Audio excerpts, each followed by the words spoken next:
ಕೊಡಿರಮ್ಮ ನಿಮಗೊಳ್ಳೆ ಮಕ್ಕಳಿಗಾಸೆ ಘನವಾಗಿ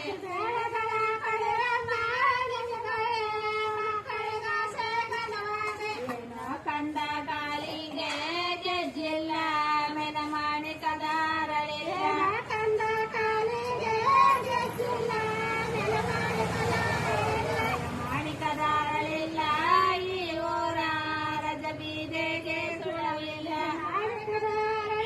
ಲೋಕಮಾರಳ್ಳು ಅಂತ ಇದು ಗಣೇಶ ಹಬ್ಬ ಆಗಿದ ತಕ್ಷಣ ಬರುತ್ತೆ. ಯಾವ ಊರಲ್ಲಿ ಬರುತ್ತೆ ಏನು ಅಂತ ಕಮೆಂಟ್ ಹಾಕಿ ಮೆಸೇಜ್ ಹಾಕಿ ನೋಡೋಣ, ನಾವು ತಿಳ್ಕೊಳ್ಳೋಣ.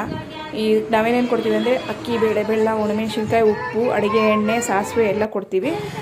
ಹಂಗೇನಿದ್ರೆ ಇದೇನು ಶಾಸ್ತ್ರ ಇದೆ ನಡೆಸ್ಕೊಂಡು ಹೋಗಿ, ಹಂಗಾಗಿ ಅವ್ರಿಗೂ ಸ್ವಲ್ಪ ಹೆಲ್ಪ್ ಮಾಡಿ. ನೀವೇನೇನು ಮಾಡ್ತಿದ್ದೀರಾ ಅಂತ ನೀವು ಹೇಳಿ, ನಾವು ಹೇಳೋಣ, ತಿಳ್ಕೊಳ್ಳಿ. ಸಂಪ್ರದಾಯಗಳನ್ನ ಉಳಿಸ್ಕೊಂತ ಹೋಗೋಣ, ಬೆಳೆಸ್ಕೊಂತ. Thank you so much.